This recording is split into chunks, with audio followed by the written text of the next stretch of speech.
출근길 날씨 살펴보겠습니다. YTN 야외 스튜디오 연결합니다. 원희다 캐스터. 네, 원희다입니다. 네, 밤사이에 열대야가 나타나서 아침에도 많이 덥다고요. 네, 그렇습니다. 서울은 벌써 2주 연속 열대야가 지속하고 있는데요. 밤사이 최저기온이 29.1도로 사실상 30도에 가까워 초열대야 수준이라고 보시면 되겠습니다. 체감온도는 이보다 조금 더 높아 아침부터 날이 무척 후텁지근합니다. 네, 오늘은 낮에 또 얼마나 더울지가 걱정인데 오늘 기온 전망 어떻습니까? 네, 오늘도 서울을 비롯한 곳곳에서 올해 최고 더위가 예상됩니다.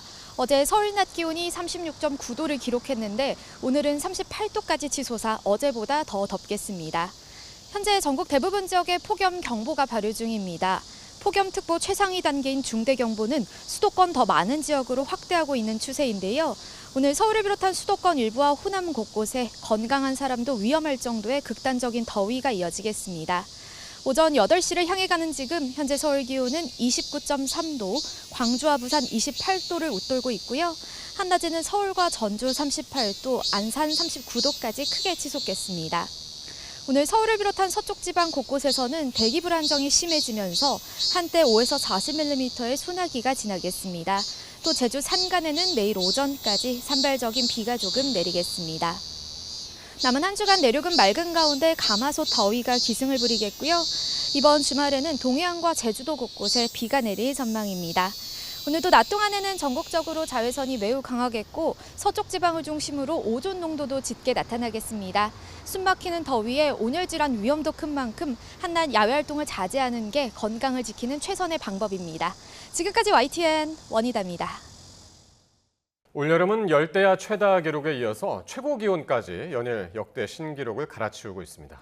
앞으로 얼마나 더한 기록들이 나올지 무서울 정도죠. 과거 기록적인 더위와 올해는 어떻게 다를까요? 정혜윤 기자가 돌아봤습니다. 국민들의 기억 속에 첫 대형 폭염으로 남아있는 1994년.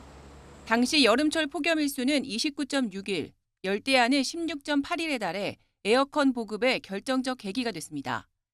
2000년대 이후 최고 극한 더위의 상징은 2018년입니다. 8월 1일 홍천의 기온이 당시 기상 관측 이래 최고인 41도까지 치솟았고 서울도 39.6도를 기록했습니다. 한낮 폭염 일수만 무려 31일로 역대 1위 기록을 세웠습니다. 반면 2024년은 밤 더위, 열대야가 지배한 해였습니다. 가장 긴 열대야 일수인 24.5일을 기록하며 연평균 기온을 사상 최고치로 끌어올렸습니다. 이어 지난해인 2025년에는 여름철 평균 기온이 25.7도로 역대 가장 높은 해로 등극했습니다. 1994년과 2018년의 폭염이 낮 동안 기온이 큰 폭으로 오르는 형태였다면 최근에는 낮 동안의 폭염이 밤 동안에도 이어지며 그 열기가 해소되지 못하는 누적형 폭염으로 변화하고 있습니다. 올해는 양산 낮 기온이 기상 관측사상 역대 최고인 42.5도에 달한 가운데 이번 주는 서울을 비롯한 수도권에 사상 첫 폭염 중대경보가 내려지며 극한 더위가 기승입니다. 전체 폭염 일수도 하루가 다르게 순위권으로 진입하고 있습니다. 전문가들은 열돔 현상에 습한 수증기까지 더해지며 낮의 극한 고온과 밤의 열대야가 동시에 타오르는 복합형 더위 양상을 보이고 있다고 분석했습니다. 특히 이번 주는 북상하는 태풍의 영향으로 바람 방향이 바뀌며 극한 더위 지역이 동에서 서로 옮겨가 열기가 축적되고 있습니다.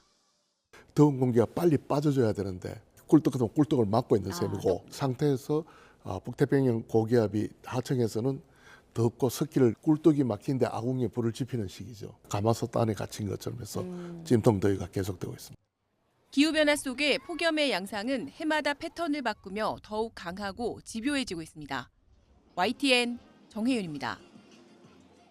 이제 단기적으로 강남 등의 고가주택 시장은 숨고르기에 들어갈 수 있지만 세부담이 상대적으로 적은 20억대 전후, 일명 덜 똘똘한 한 채의 수요가 몰리며 다시 상승 압력을 받을 거라는 관측이 높습니다. 여기에 임대 물량이 줄면서 비싸진 임차료가 매매가를 다시 밀어올리는 악순환도 우려됩니다. 차유정 기자입니다. 서울 성동구 부동산 밀집 상가. 이곳은 인근 아파트 시세가 20억 원대로 실거주 1주택이라면 세제 개편안을 적용해도 종부세 부담 변화가 미미합니다. 20, 30억 선이다 보니까 종부세 부담이 좀 비슷한 수준이나 조금 소폭 상향하는 거라서 큰 타격은 없을 거로 보고 좀 더 이제 유예 기간이 있다 보니까 지금은 좀 분위기를 보고 있는 상황이에요. 강남 초고가 단지와 달리 한강변 중고가 단지는 보유세가 늘어나도 상승폭이 비교적 작습니다. 내년 공시가격 상승률을 올해의 절반으로 잡고 세액공제가 없는 경우를 가정하면 실거주 시 마포레미안 푸르지오 국평아파트는 416만 원에서 25%가량 증가하며 성동구 일부 단지들도 10% 미만 상승률에 그칩니다. 때문에 시장에선 시세 20억대 전후 비강남 지역으로 수요가 이동할 가능성을 제기합니다. 세제상의 불이익은 피하면서 시세 차익까지 누릴 수 있는 가격대에 이른바 덜 똘똘한 채로 수요가 몰릴 수 있다는 분석입니다.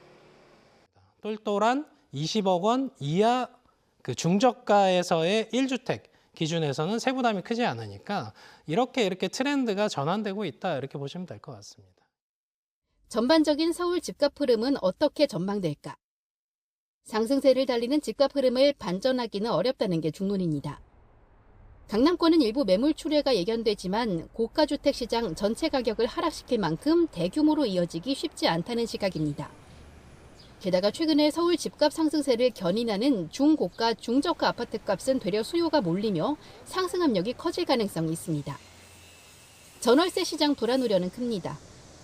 종부세 공제와 양도세 혜택을 받으려는 집주인이 입주를 택하면 임차 물건이 감소할 수밖에 없는데 전월세 시장 불안은 매매 수요를 부추겨 중저가 주택 집값을 더 밀어올릴 가능성도 작지 않습니다. 만성적인 집값 불안을 잡기 위한 정답은 결국 획기적인 공급 확대로 귀결되는 가운데 정부는 이번 달 추가 공급 대책을 내놓을 예정입니다. YTN 차유정입니다. 이재명 대통령이 부동산 양도소득으로 100억 원대의 차익을 남겨도 세금은 몇 억밖에 내지 않는다며 근로소득과의 형평성 문제를 재차 제기했습니다.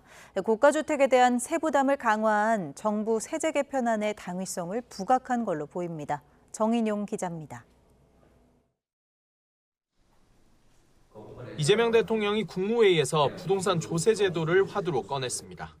순방에서 돌아와 7시간 넘게 회의를 열며 부동산 공급 문제를 집중적으로 들여다본 데 이어 세제를 파고든 겁니다. 특히 부동산 양도소득에 대한 세부담이 근로소득과 비교하면 형평성에 맞지 않는다고 지적했습니다. 부동산은 양도소득이 막 100억대가 돼도 몇 억밖에 안 되잖아요. 하여튼 10억을 초과하는 소득에 대해서는 거의 절반을 세금으로 내는데 근로소득 최고세율은 지방소득세까지 고려하면 49.5%에 달하는데 그에 비해 실제 양도세는 턱없이 낮다는 겁니다. 하루 전 정부가 고가주택에 대한 종합부동산세와 양도세를 강화하는 세제 개편안을 발표했는데 이 같은 방향성에 힘을 실은 걸로 풀이됩니다. 이 대통령은 지난 5월 다주택자 양도세 중과 유예 조치를 종료해놓고 이번 개편안에서 다시 부활시킨 것 아니냐는 일각의 지적도 반박했습니다. 중과를 폐지한 게 아니라 매도 퇴로를 열어주기 위해 일정 기간만 줄였다가 오는 2029년이 되면 원상복구시키는 만큼 사실이 아니라는 겁니다. 중과율을 저번만큼 완전히 없애는 건 아니고 2년이 지나면 원래대로 20% 30% 중과한다. 오해들이 생기지 않게 좀 정책 설명할 때 좀 잘해주면 좋겠습니다.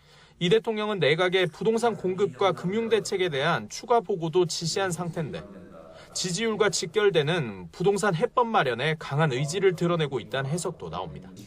YTN 정인용입니다. 형사소송법 개정안이 대통령의 거부권 행사 없이 국무회의를 통과하자 민주당은 환영의 뜻을 밝히며 후속 입법에 박차를 가하겠다고 예고했습니다. 하지만 국민의힘은 끝내 국민의 뜻을 외면했다며 지옥문이 열렸다고 강하게 비판했습니다. 김다현 기자가 보도합니다. 보안 수사권 폐지를 담은 형사소송법 개정안이 국무회의 문턱까지 넘자 더불어민주당은 검찰개혁이 또 하나의 중요한 전환점을 맞게 됐다며 즉각 환영했습니다. 이번 개정안으로 검찰 권한은 줄이고 국민의 권리를 키웠다면서 국민이 안심할 수 있는 형사사법체계를 완성하겠다고 강조했습니다. 수사기관과 공소기관의 상호 견제를 통해 국민의 기본권을 더욱 두텁게 보호하는 것입니다. 민주당은 법 시행일인 10월 2일 이전까지 7대 범죄 전권 송치 관련 법안 등 후속 입법을 완수하고 전담팀을 가동해 피해자 보호 사각지대도 점검한다는 방침입니다. 국민과 피해자의 권리를 지키는 새로운 사법의 시작이 되도록 후속 입법에 더욱 박차를 가하겠습니다. 국민의힘은 이재명 대통령이 제의요구권, 거부권을 행사하지 않은 걸 두고 국민의 뜻을 끝내 외면했다, 지옥문이 열렸다고 혹평했습니다. 이 대통령이 자신을 위한 비상탈출구를 만들고 국민은 벼랑 끝으로 내몰았다고 목소리를 높였습니다. 오로지 대통령 한 명, 권력자 한 명을 위한 형사소송법 개정안, 결국 지옥문이 열리게 되는 것입니다. 경찰 치안감 이상 수뇌부에 직접 수사권을 부여한 조항이 뒤늦게 알려진 데 대해서도 검찰 동일체보다 더 강력한 경찰 동일체 원칙이 작동할 거라고 강하게 비판했습니다. 검찰 동일체보다 더 강력한 경찰 동일체 원칙이 작동할 것이고 그 모든 경찰 고위 간부는 사실상 대통령이 임명하게 되어 있습니다. 민주당은 10월 2일 법 시행에 맞춰 후속 입법에 속도를 낸다는 방침인데 국민의힘의 대여 공세 속 법안 처리 과정이 순탄치만은 않을 전망입니다. YTN 김다현입니다. 이처럼 중대범죄수사청 윤곽은 드러났지만 중요한 건 얼마나 많은 우수 인력을 채용할 수 있는지에 달려 있습니다. 전국 검찰청을 도는 임용설명회가 시작되는데 신분이 수사관으로 통합되고 직급도 4급으로 떨어지다 보니 검찰 내부 반응은 엇갈립니다. 우종훈 기자의 보도입니다. 중대범죄수사청 조직 윤곽과 함께 초기 검찰 인력 확보를 위해 필수인 직급 등 내용이 공개됐습니다. 핵심은 기존 검사 명칭을 없애고 수사관 단일 체계로 일원화하는 겁니다.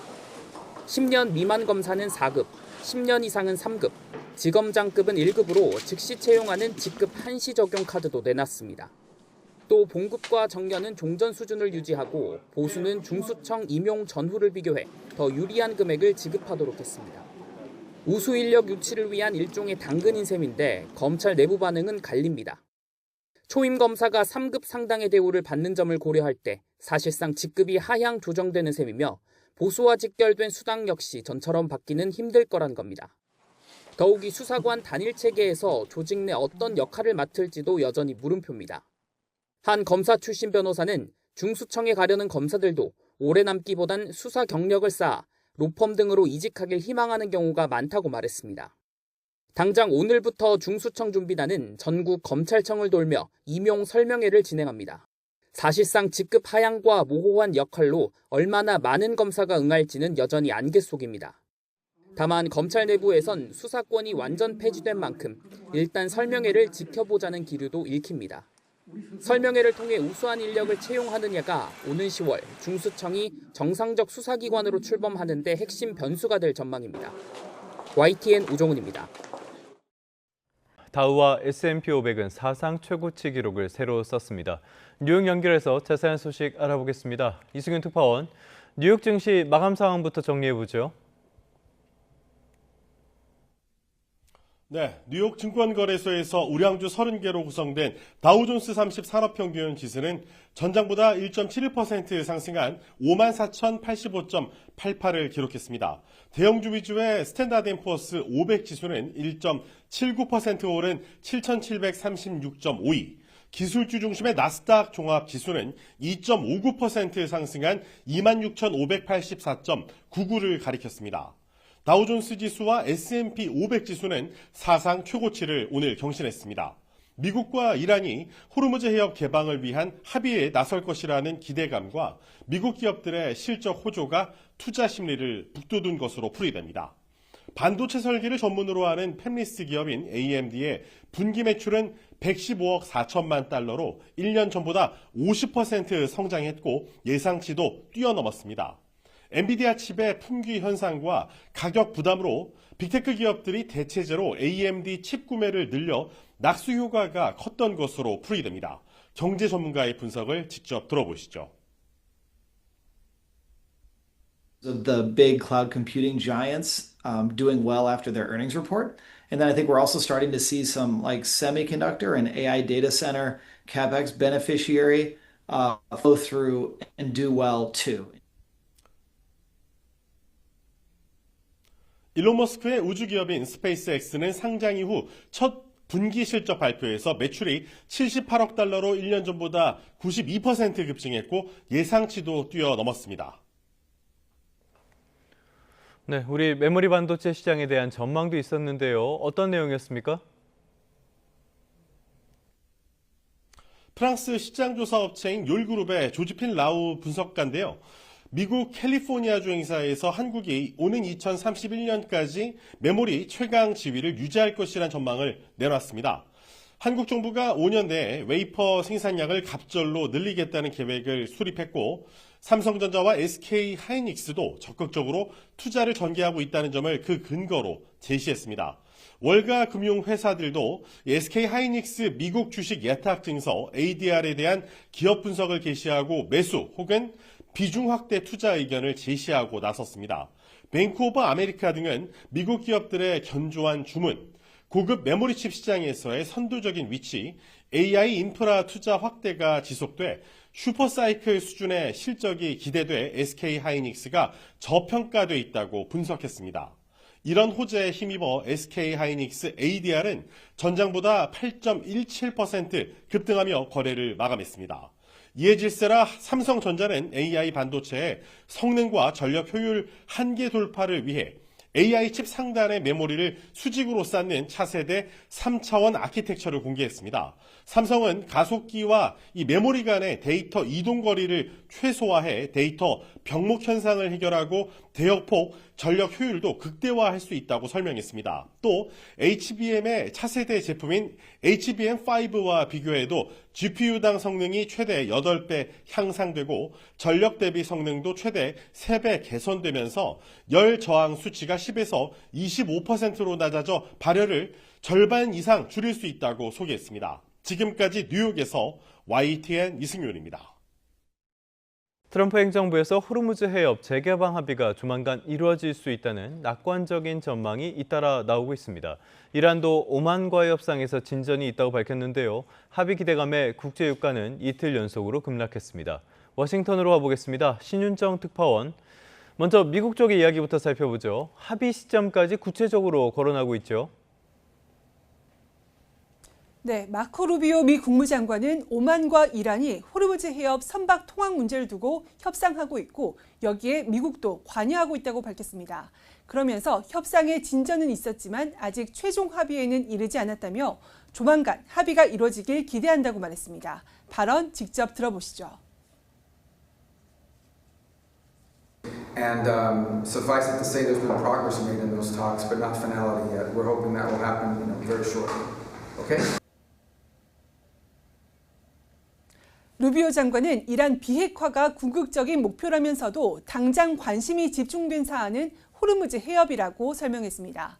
이란 핵 문제까지 한꺼번에 풀기보다는 국제 유가와 세계 공급망에 직접 영향을 미치는 해협 통항부터 정상화하겠다는 의미로 보입니다. 스콧 베센트 미 재무장관은 한 발 더 나아가 오늘이나 내일 합의가 이루어질 가능성이 있다고 전망했습니다. 베센트 장관은 미 CNBC 방송에 출연해서 해협을 개방하고 이번 분쟁을 보다 정상적인 국면으로 돌리는 합의가 오늘이나 내일 가능할 걸로 생각한다고 말했습니다. 트럼프 미 대통령도 전날 호르무즈 해협을 내일까지 개방하는 방안이 1단계로 논의되고 있다고 전했는데 비슷한 취지로 읽힙니다. 다만 베센트 장관은 이란의 통행료 부과 가능성에 대해서 명확히 답하지 않고 자유로운 통항이 이루어질 것으로 본다고만 답했습니다. 네, 이란 쪽의 반응도 중요한데요. 협상 진전을 인정하긴 했는데 미국과는 설명이 상당히 다르네요. 네, 이란은 미국과의 직접 협상에는 선을 그으면서 해협 연안국인 오만과 호르무즈 해협 통항 문제를 논의하고 있다고 주장하고 있습니다. 에스마일 바가이 이란 외무부 대변인은 기술적, 정치적 차원에서 모두 긍정적인 성과를 내고 있다고 밝혔는데요. 이어 선박들을 위한 안전한 항로를 획정하는 데 초점을 맞추고 있다고 설명했습니다. 로이터 통신은 이란이 해협으로 들어오는 선박에는 통제권을, 빠져나가는 선박에는 감시 권한을 요구하고 있다고 전했습니다. 트럼프 미 대통령이 강하게 반대하는 통행료 역시 서비스 이용료처럼 명칭만 바꿔 부과될 가능성도 거론됩니다. 결국 양측 모두 협상 진전을 강조하고 있지만 해협 주도권 등 간극은 여전한 것으로 해석됩니다. 카타르 등 중재국들은 현재 미국과 이란 사이에서 이견을 좁히고 있다고 밝혔습니다. 네, 호르무즈 해협을 둘러싼 긴장과 불확실성, 이 부분은 별로 개선된 것 같지가 않습니다. 여전하지요? 네, 그렇습니다. 영국 해사무역기구는 이날 오만 해안 인근 호르무즈 해협을 지나던 화물선 한 척이 정체불명의 발사체에 맞았다고 밝혔습니다. 선박은 피해를 입었고 선원들은 배를 버리고 대피한 것으로 전해졌습니다. 사우디아라비아에 대한 해상 봉쇄를 선언한 친이란 성향의 예멘 후티 반군은 무인기를 이용해 사우디아라비아의 나지란 공항을 공격했다고 주장하고 나섰습니다. 예멘 인근 홍해에서 인도 국적 상선이 무인정과 발사체 공격을 받고 침몰한 사건도 발생했는데 배후로 후티 반군이 유력하게 지목되고 있습니다. 이처럼 해상 상황이 불안정한 만큼 합의가 발표되더라도 실제 운항 정상화까지는 시간이 필요할 거란 전망도 나오고 있습니다. 다만 시장은 일단 협상 가능성에 더 크게 반응했습니다. 국제유가 기준물인 브렌트유는 전장 대비 5.3% 하락했고 미국 서부 텍사스산 원유는 5.7% 하락하며 전날에 이어 이틀 연속 급락세를 이어갔습니다. 지금까지 워싱턴에서 YTN 신윤정입니다.